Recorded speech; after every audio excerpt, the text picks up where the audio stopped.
Boa noite, irmãos.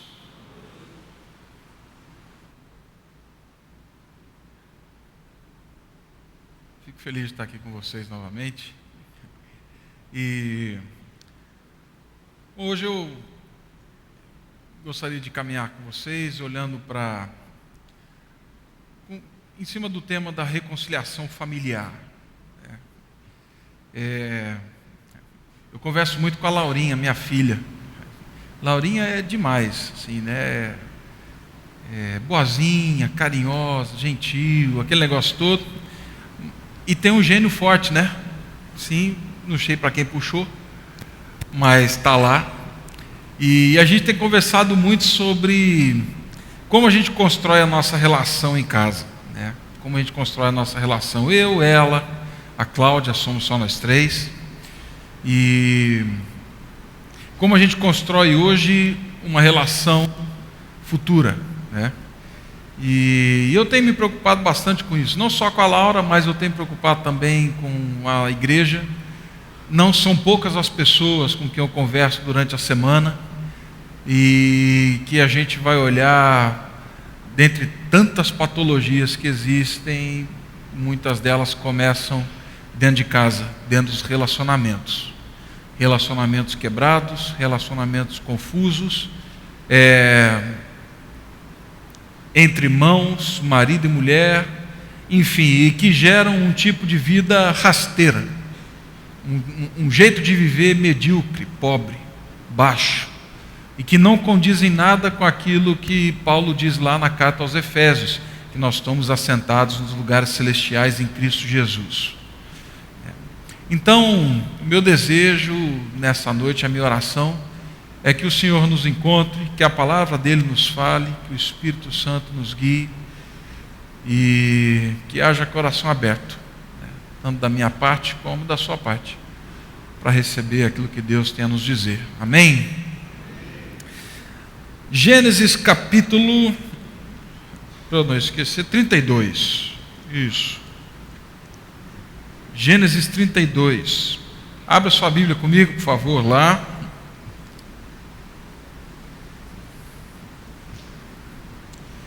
Eu vou ler a partir do verso 22, vou entrar no capítulo 33 e parar no verso 10, tá bem?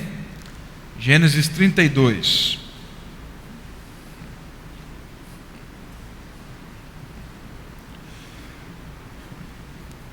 Levantou-se naquela mesma noite. Está falando de Jacó, tá, gente? Só para você saber, levantou-se, quem levantou? Jacó, tá bom? A gente está na história de Jacó aqui. Levantou-se naquela mesma noite, tomou suas 2 mulheres, suas 2 servas e seus 11 filhos e transpôs o val de Jaboque. Tomou-os e fê-los passar o ribeiro. Fez passar tudo o que lhe pertencia, ficando ele só. E lutava com ele um homem até o romper do dia. Vendo este que não podia com ele, tocou-lhe na articulação da coxa. Deslocou-se a junta da coxa de Jacó na luta com o homem. Disse este: deixa-me ir, pois já rompeu o dia. Respondeu Jacó: não te deixarei ir, se não me abençoares. Perguntou-lhe, pois, como te chamas? Ele respondeu: Jacó. Então disse: já não te chamarás Jacó, e sim Israel, pois como príncipe lutaste com Deus e com os homens e prevaleceste. Tornou Jacó: dize, rogo-te, como te chamas? Respondeu ele: por que perguntas pelo meu nome? E o abençoou ali. Aquele lugar chamou Jacó Peniel, pois disse: vi Deus face a face, e a minha vida foi salva. Nasceu-lhe o sol quando ele atravessava Peniel e manquejava de uma coxa. Por isso os filhos de Israel não comem até hoje o nervo do quadril na articulação da coxa, porque o homem tocou a articulação da coxa no nervo do quadril. Levantou Jacó os olhos, viu que Esaú se aproximava, e com ele 400 homens. Então passou os filhos a Lia, a Raquel e as 2 servas. Pôs as servas e seus filhos à frente, Lia e seus filhos atrás deles, e Raquel e José por últimos. E ele mesmo, adiantando-se, prostrou-se à terra 7 vezes, até aproximar-se de seu irmão. Então Esaú correu-lhe ao encontro e o abraçou. Arrojou-se-lhe ao pescoço e o beijou, e choraram. Daí, levantando os olhos, viu as mulheres e os meninos e disse: quem são estes contigo? Respondeu-lhe Jacó: os filhos com que Deus agraciou a teu servo. Então se aproximaram as servas, elas seus filhos, e se prostraram. Chegaram também Lia e seus filhos e se prostraram. Por último chegaram José e Raquel e se prostraram. Perguntou Esaú: qual é o teu propósito com esses bandos que encontrei? Respondeu Jacó: para lograr mercê na presença do meu senhor.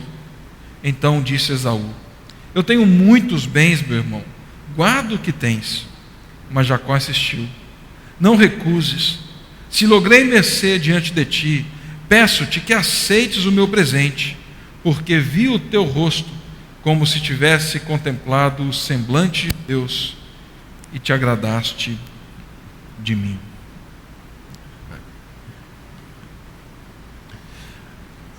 João Alexandre tem uma música que ele canta com o filho, bem pequenininho, né, na época. E o tema da música é Abismos Nunca Mais. E descrevendo ali a diferença do filho, como ele é, como o filho é, a diferença de geração, né?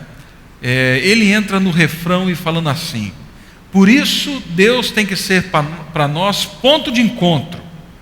Deus tem que ser a mesma voz que nos converte um ao outro e nos traz a paz. Aí ele termina com a frase que é abismos nunca mais.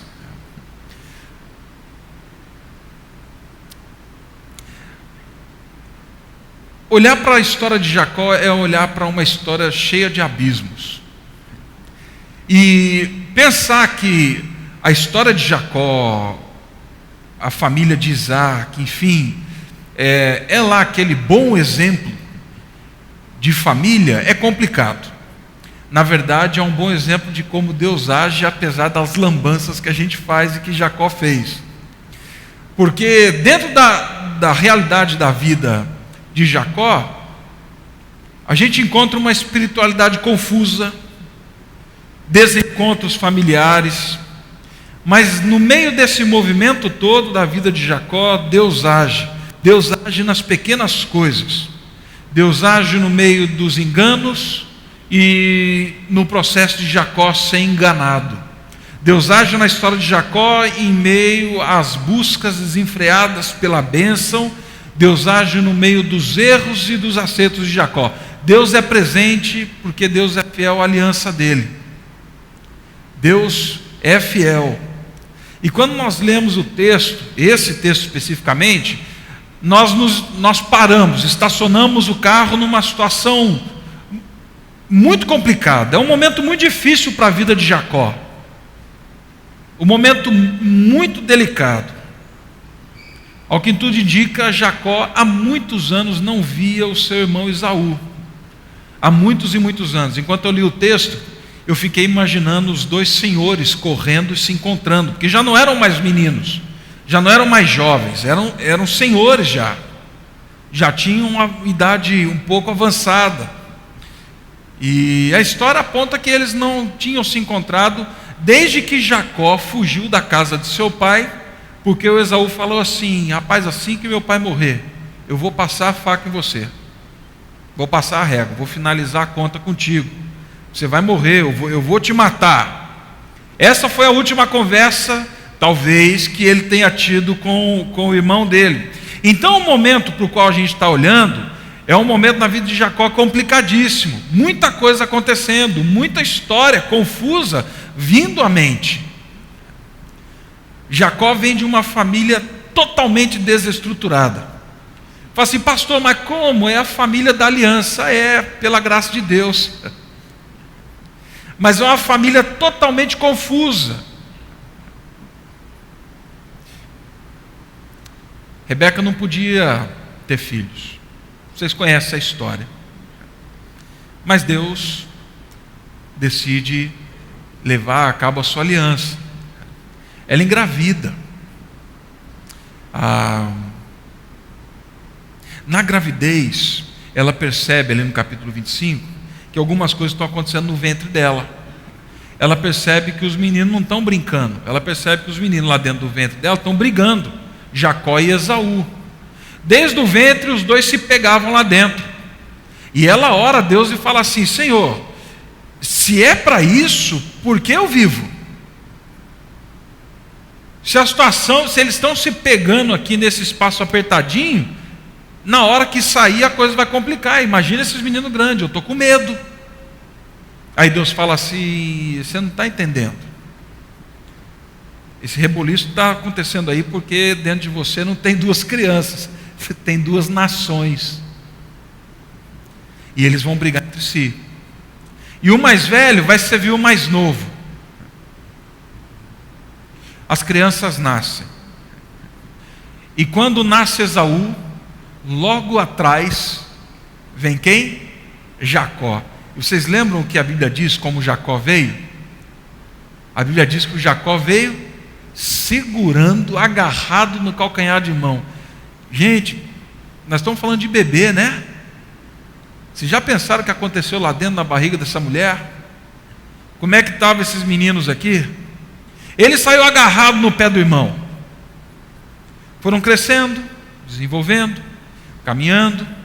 Aí a gente chega ali, capítulo 25, verso 27, onde diz que o Esaú se tornou um exímio caçador. E o Jacó não fala muito dele não. Parece que ele era um menino mais de casa, mais pacato. Mas tem uma declaração ali muito forte, onde fala que o pai amava Esaú porque ele caçava bem, fazia um cozido maravilhoso, e a mãe amava mais a Jacó. Você já viu isso acontecendo? É só na Bíblia que acontece esse negócio, né? Da preferência de pai e mãe. É só lá que acontece. Não acontece em nenhuma família. Você não conhece ninguém que vive essa realidade. O pai gostava mais do menino que ia para o futebol. A mãe gostava mais do menino que era companheiro, conversava, batia papo, ficava em casa. Eles transparecem essa realidade para os filhos. Eles passam esse negócio para os filhos. Esaú tinha o direito à primogenitura. Ele era o herdeiro. Ele é que deveria levar o nome da nação. A gente está falando da aliança. Mas esse Esaú, ele é guiado pelo instinto da carne. O apetite da carne é que guiava ele, assim como o pai. E aí um dia ele voltando do campo, ele está com fome, ele está morrendo de fome. E ele chega em casa e viu o Esaú com um belo cozinhado, fala assim: rapaz, me dá um pouco dessa comida. Ele fala: não, primeiro você me dá a tua primogenitura, depois eu te dou esse panelado aqui. E aí o Esaú diz: de que me vale a primogenitura se eu vou morrer de fome? Você tem um que sabe a situação, que é malandro, ele sabe negociar. Ele fala assim: eu dou, mas primeiro você dá o que eu quero aqui. Você tem um rapaz esperto, sagaz, e o outro age de forma louca, de forma insensata. Um guiado pelo desejo de poder e o outro guiado pelo estômago. Lá na frente da história, quando o pai vai dar a bênção, a mãe fala assim: é melhor você, Jacó, vir aqui, porque o seu pai, o Isaac, ele vai dar a bênção para o seu irmão hoje. Então eu vou fazer um panelado, você vai entregar para ele. Vocês sabem da história, sabem o que ele faz. O que me chama muito a atenção é uma mãe que não só incentiva, mas ensina o filho a enganar o próprio pai. Nós estamos falando aqui de rapazes com mais de 30 anos.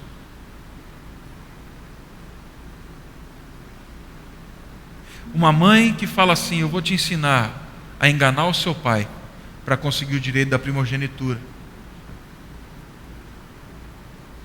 O Jacó assume ali definitivamente a sua personalidade. eu sou o enganador. Eu sou esse que passa o pé, que dá a volta, que sempre dá um jeito. Jacó então mente, rouba o direito da primogenitura. Ele tem que fugir porque o irmão o ameaça de morte.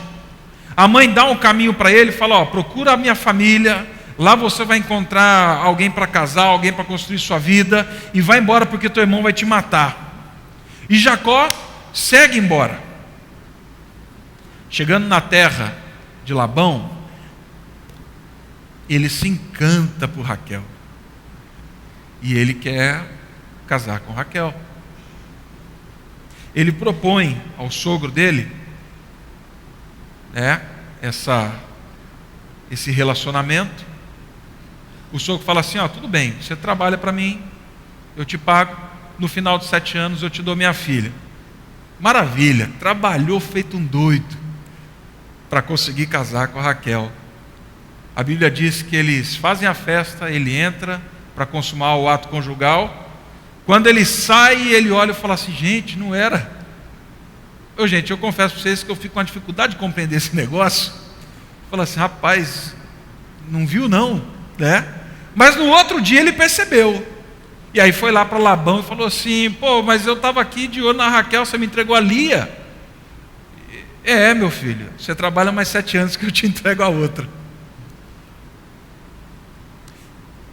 De enganador passou a ser o enganado.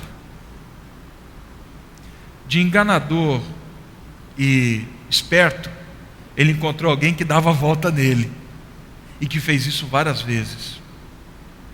A Bíblia diz, chegando no texto que nós lemos então, que Jacó, percebendo o desafeto do sogro, decide fugir.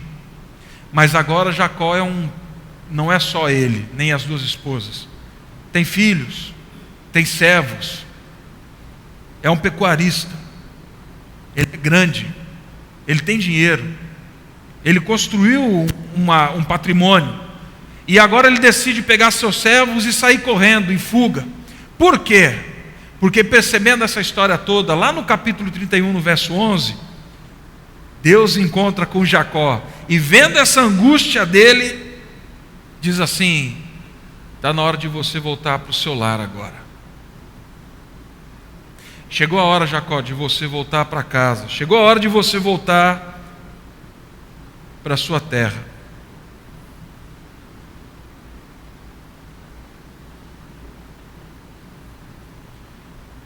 Eu quero que você imagine então Jacó voltando para a sua terra com essa situação toda, com esse pano de fundo que eu acabei de contar. Uma história traumática. Uma história pesadíssima. E Deus fala para ele: volta para a terra que você saiu sob jura de morte. É para lá que você tem que voltar. E Jacó, ele decide ouvir e obedecer a Deus. Sabe, meus irmãos,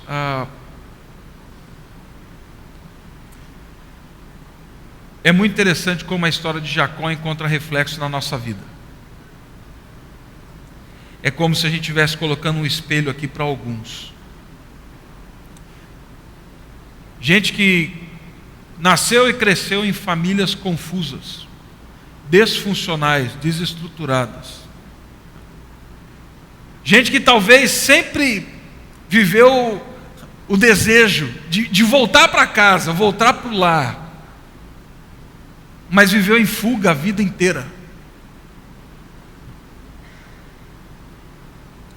Talvez alguns sejam Esaús, dizendo assim: se eu encontrar eu mato.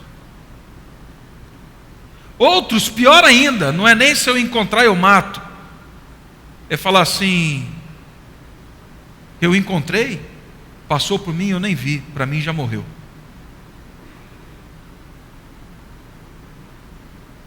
Talvez alguns se encontrem aí no lugar de Isaac, de Rebeca, tendo as suas preferências, fazendo decisões, deixando claro para um filho ou para o outro as suas escolhas, enfim, seja quem for. Gente que vive caos nas relações familiares, gente que vive abismos nas relações, gente tomada de isolamento, de abandono, situações mal resolvidas, de inveja, mentira, engano, traição, medo.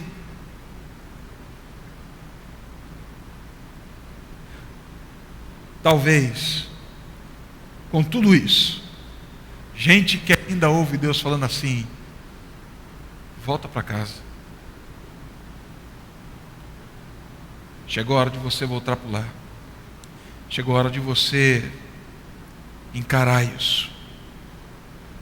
Está na hora de dar o passo a mais. Gente que anseia a volta. E aqui nessa história, então, em 3 fatos interessantes.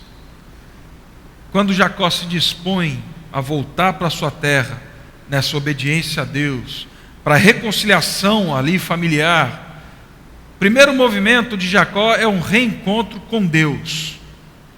É o reencontro com Deus. Capítulo 32, no verso 9 a 12. Jacó, ele está voltando para casa. Ele já resolveu as questões com seu sogro. Ele já passou todo o seu povo. Está passando o povo pelo Val de Jaboque. Mas ele ora a Deus. Ele ora e fala assim: Senhor, o Senhor sabe que meu passado não é bom. O Senhor sabe que a história é pesada, é confusa. Ele diz bem assim: sou indigno de todas as misericórdias e da tua fidelidade. Livra-me da mão do meu irmão Esaú, porque ele vai querer me matar. E ele vai querer matar minha esposa e meus filhos. A gente percebe uma tensão no coração do Jacó. Ele reconhece a incapacidade dele de lidar com o reencontro.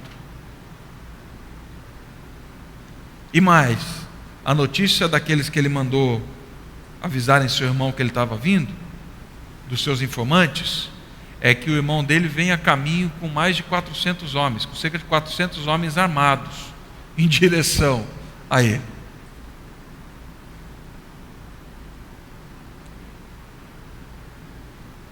Jacó então ora ao Senhor, faz passar os seus por aquele vale, pelo Val de Jaboque, e aquele campo, aquele vale, se torna um campo de batalha para Jacó, se torna um lugar desse reencontro com Deus, onde a gente percebe uma relação de resistência a Deus, mas de um anseio pela bênção de Deus. Revela muito do nosso coração, da nossa vontade de fazer as coisas do nosso jeito, pela nossa força, com as nossas armas, enquanto Deus está falando assim: não é você, sou eu é que faço, eu é que te dou a bênção. Você vai encontrar seu irmão não na sua força, mas é na minha força. Jacó passa os seus e ele é surpreendido por um homem. E a Bíblia diz que ele luta com esse homem a noite inteira. Os dois estão exaustos. E vai clareando o dia. E o dia começa a clarear e o Jacó percebe que aquele rapaz com quem ele está lutando não é alguém enviado pelo Esaú. Nem pelo Labão que ficou para trás e falou assim: ó, vai lá, monta emboscada e pega ele. Vai clareando o dia e ele vai percebendo que esse homem vem da parte de Deus.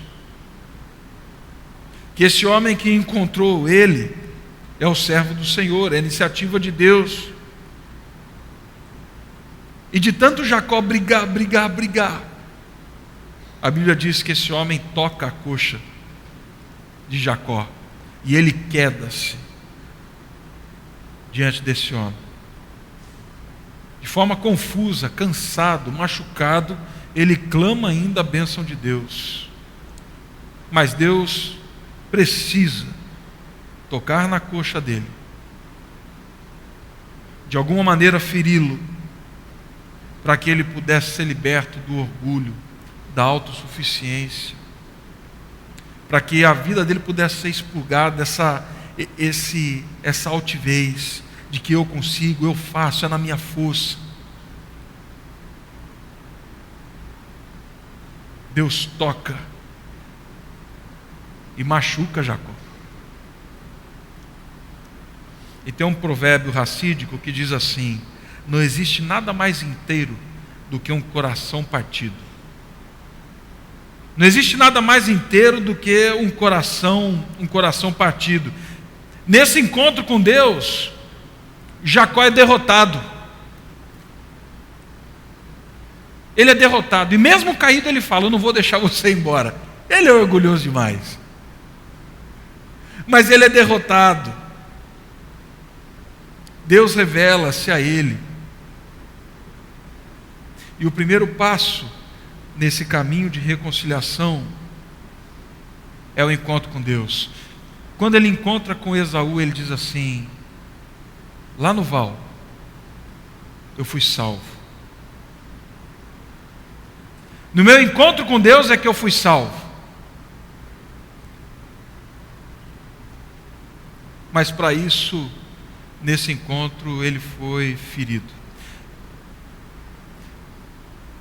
Gente, a gente é cheio, pleno, completo, abundante,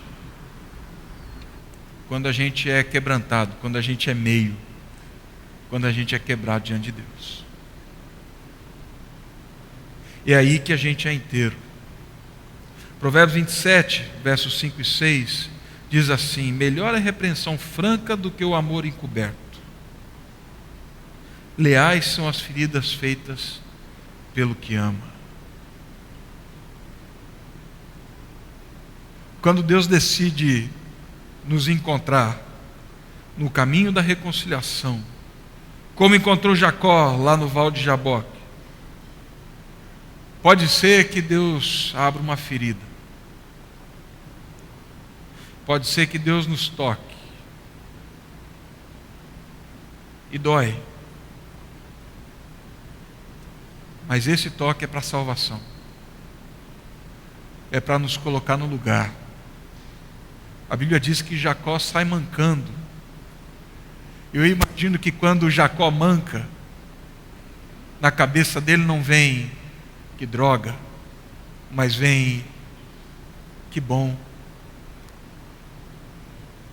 Porque esse toque foi o Senhor que fez para me lembrar quem eu sou e quem Ele é. Jacó buscou a bênção de Deus de todas as formas, mas é nesse reencontro que Deus fala assim: sou eu. Eu é que estou com você. Eu é que vou à sua frente. Eu é que vou agir. Não é você, já. Não é você. Meus irmãos, no caminho da reconciliação,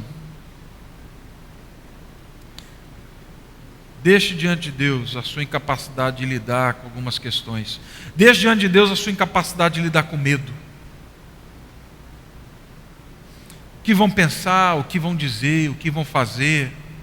E se eu voltar, e se eu falar, e se eu sorrir, e se eu abraçar, e se eu bater na porta e falar assim: vim aqui hoje tomar café, o que vai pensar? A gente tem medo de ficar refém dessas situações, dessas informações. Deixe diante de Deus. Deixe diante de Deus a sua incapacidade de lidar com as questões do coração do outro. Deus age no outro. Mas deixe diante de Deus as suas incapacidades de lidar com as marcas do passado, falando assim: Senhor, eu não dou conta disso. O Senhor sabe que eu não dou conta. E justamente por não dar conta, eu entrego ao Senhor como culto. Entrego nas tuas mãos. Deixo diante do Senhor. Deixe diante do Senhor a sua incapacidade de lidar com as sombras do passado. O Jacó fala assim: Senhor, eu sou indigno demais. E eu não tenho o que fazer. Porque o que eu fiz com meu irmão é digno de morte. E eu estou com medo que ele venha e me mate. Mas antes de se reencontrar com seu irmão, ele se reencontra com Deus. E o que ele diz aqui é: no Val de Jaboque eu fui salvo, porque ele se reencontrou com Deus. Nesse caminho da reconciliação familiar, em segundo lugar, Jacó tem um encontro consigo mesmo. O verso 27 do capítulo 32, aquele homem que lutou com ele pergunta assim: rapaz, qual é o seu nome mesmo? E aí ele fala: é Jacó. Será que aquele homem não sabia? Será que aquele homem vindo da parte de Deus, o próprio Deus, não sabia que o nome dele era Jacó? Era lógico que sabia, gente. Mas tem para mim, que o pior golpe que Jacó sofreu não foi o toque na coxa. Não foi. Tenho para mim que o pior golpe foi a pergunta: quem é você? Qual é o teu nome? Você precisa lidar com essa história. Seu irmão está vindo, você aprontou muito, mas nessa história toda, quem é você, cara pálida? Você precisa ter uma visão clara de você mesmo. Parece que Jacó havia evitado essa pergunta durante anos. Ele não fala o nome dele para o pai quando ele rouba a bênção do irmão. Ele não fala o nome dele quando se apresenta para sua esposa lá no poço. Ele fala da pedigree, ele fala de onde ele vem, ele fala dos pais, mas ele não fala o nome dele. Parece ser proposital, parece ser intencional. Mas Deus fala assim: rapaz, você precisa responder essa pergunta: quem é você? Porque pode ser que Jacó, ao atravessar o Val de Jaboque, tivesse na cabeça dele ainda a confusão que ele armou lá atrás, os bens que ele conseguiu, com toda a confusão dele. Ele saiu da terra do pai com um cajado, ele volta grande, servos, servas, esposa, filhos, animais. A gente corre o risco de ter a nossa identidade fundada nas nossas realizações, nas nossas conquistas. A gente corre o grande risco de não conseguir perceber quem a gente realmente é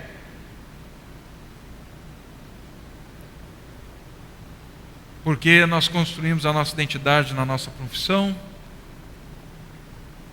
e aí os muitos títulos, as muitas conquistas, as realizações, elas vão protagonizar de forma bem mentirosa e enganadora a nossa identidade. Vamos querer assumir o protagonismo, e Deus está falando assim: não.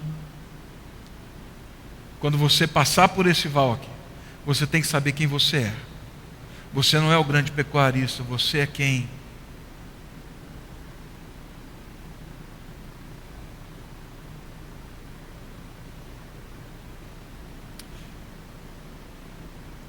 Eu acredito que essa é uma das perguntas mais difíceis que a gente tem que responder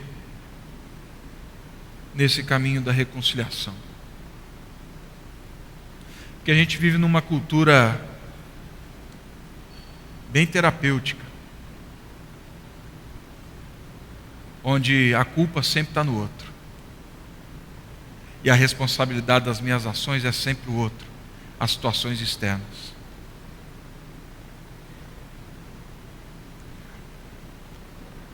Alguns anos atrás, eu e a Cláudia Lauro, nós trabalhamos em Roraima, entre os Yanomami. E Deus me levou, talvez para o fim do mundo, ou da perspectiva de outros, para o começo do mundo, para me ensinar algumas coisas.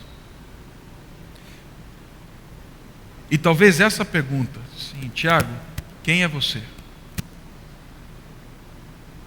Seja a pergunta mais difícil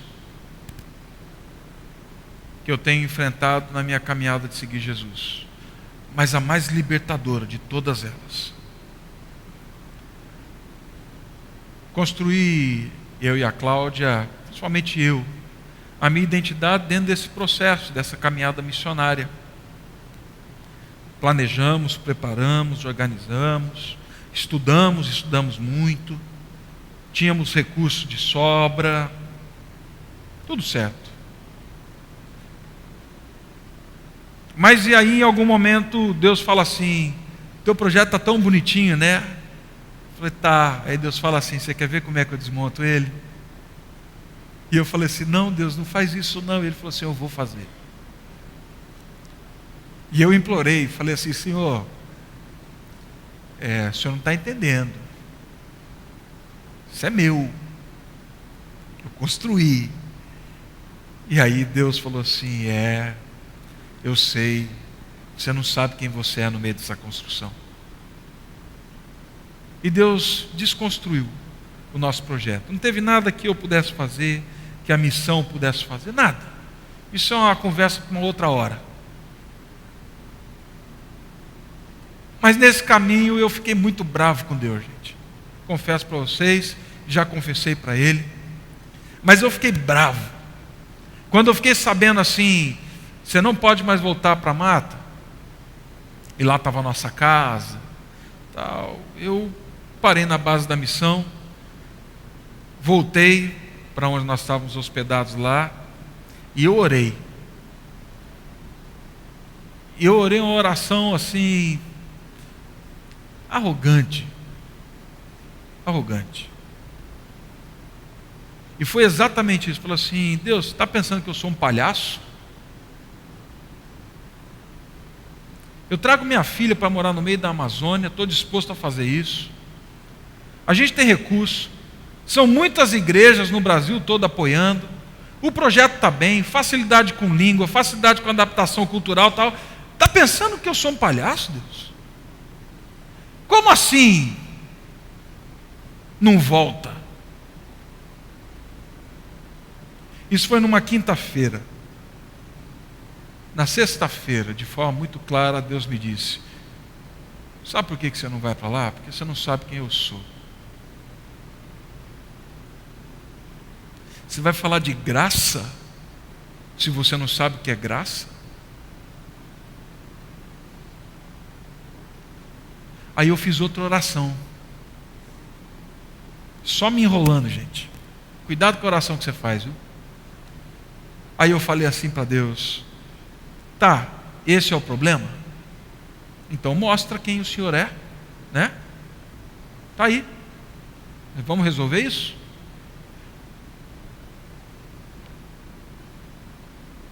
Irmãos, foi o processo mais dolorido da minha vida. Porque nesse processo de falar quem Deus é, na verdade, Ele falou assim: não sou eu que estou com problema de identidade, meu filho, é você. Eu quero mostrar para você quem você é. E Deus me expôs ao meu orgulho, à minha altivez, à minha soberba. Deus me expôs diante daquilo que eu achava que eu podia fazer para Ele, falando assim: eu não preciso de você.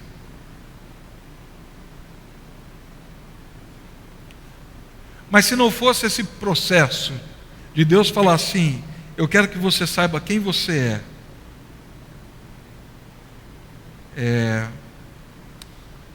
talvez minha vida tinha ido por água abaixo.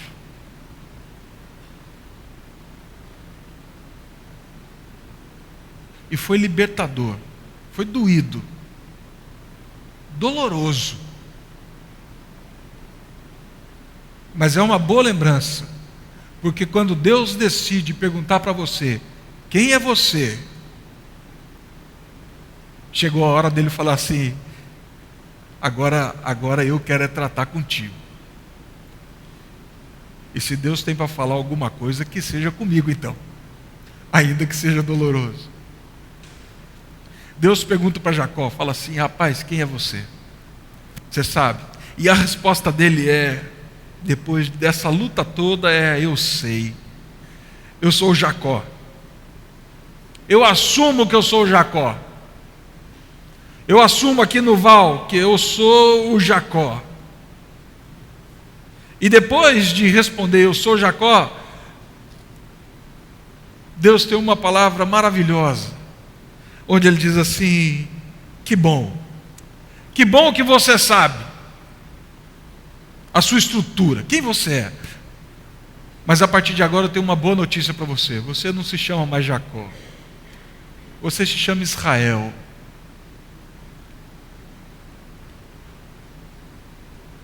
Quando a gente se reencontra com Deus, quando a gente está disposto a olhar para dentro e falar assim: Senhor, é isso daqui, ó. É isso daqui, não tem o que fazer. Deus fala assim: que bom, meu filho. Em Cristo Jesus eu tenho um novo nome para você, eu tenho uma nova identidade. Eu posso agir, eu posso mudar. Jacó não significa só o agarrador de calcanhar, né? O enganador. Mas também, em alguns contextos, ele traz a ideia de Deus está na minha retaguarda. É isso que acontece na história de Jacó, né? Por conta da identidade dele, ele vai fazendo lambança e Deus vem resolvendo. Mas agora Israel não. Israel significa Deus luta por você. Quando Jacó sabe da identidade dele, Deus fala assim: eu quero que você saiba que você não faz nada da tua força a partir de agora, eu é que faço. Eu é que faço. Eu vou lutar por você. Em terceiro e último lugar, quando Jacó se dispõe a esse caminho de volta, de reconciliação, por fim, ele se reencontra com o seu irmão. Primeiro ele se reencontra com Deus, depois ele tem esse encontro com ele mesmo. E aí então, a Bíblia diz que ele se reencontra com o seu irmão. Jacó havia manipulado, transgredido todas as regras para obter a bênção de Deus. O desdobramento disso foi terrível. Arrebentou com a família. Jacó tem consciência dos pecados dele. Revelou isso na oração. Mas quando, depois de reencontrar com Deus, de saber quem é e da sua identidade, quando ele vai ao encontro do seu irmão, a Bíblia descreve algo maravilhoso. Aqui dos versos 1 ao verso 10 do capítulo 33. Ele sai correndo em direção ao irmão e se prostrando. E quando Esaú vê Jacó, a Bíblia diz que ele para e ele sai correndo em direção a Jacó, não com os soldados. A Bíblia diz que Esaú sai em direção a Jacó, e ao invés de apontar-lhe uma faca, como havia prometido, a Bíblia diz que ele abraça o seu irmão, agarra-o no pescoço e chora e beija-lhe.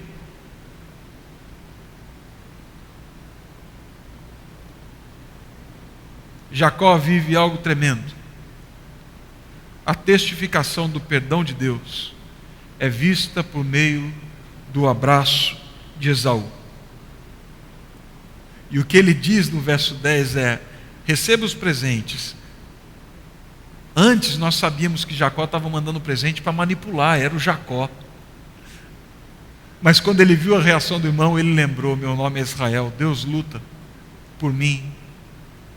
Receba os presentes, porque eu vejo em você o semblante de Deus. Deus poderia de muitas maneiras, ter falado para Jacó assim: está resolvido, está beleza, a coisa está tranquila. Mas não.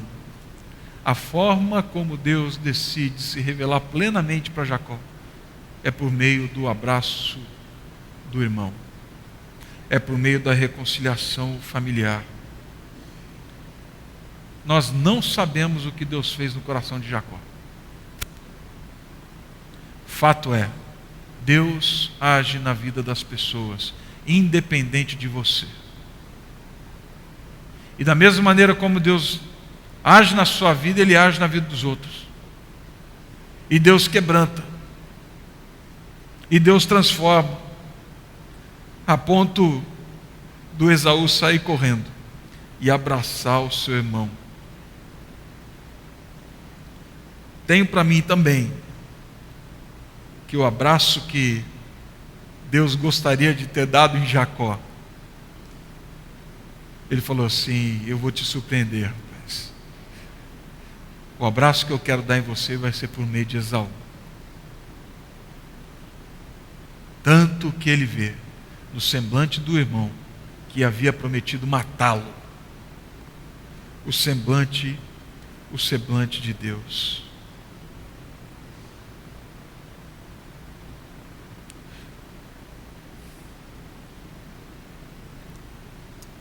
Deus é um Deus de reconciliação. É assim que Ele salvou toda a história, reconciliando. Deus quer se revelar de forma plena nas relações familiares.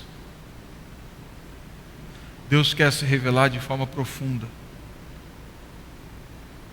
de modo que quando eu abraço alguém, o que eu tenho ali é a expressão de um Deus que diz assim: eu cuido de você, eu luto por você.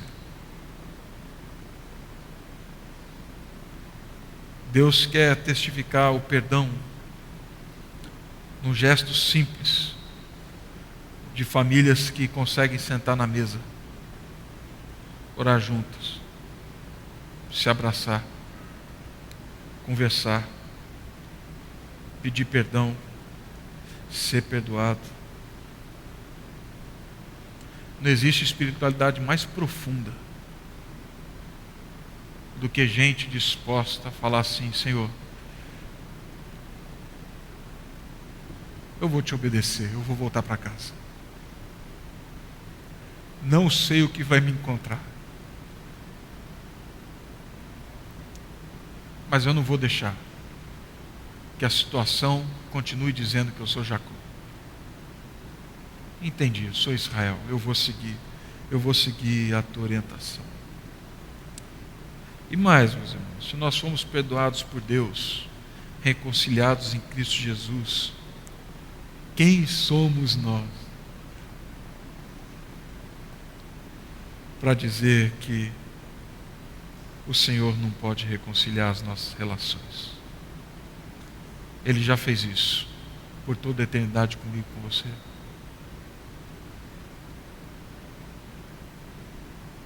Jacó então encontra Deus no abraço do irmão.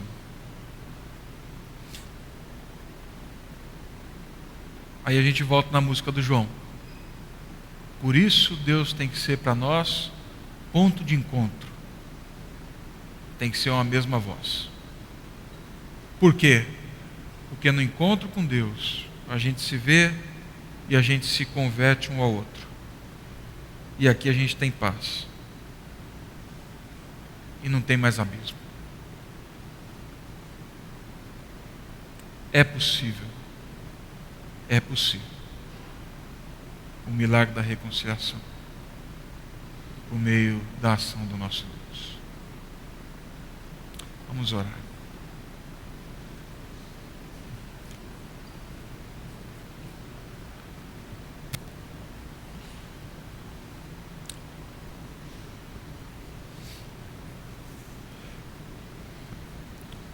Pai Santo, histórias não são receita de bolo.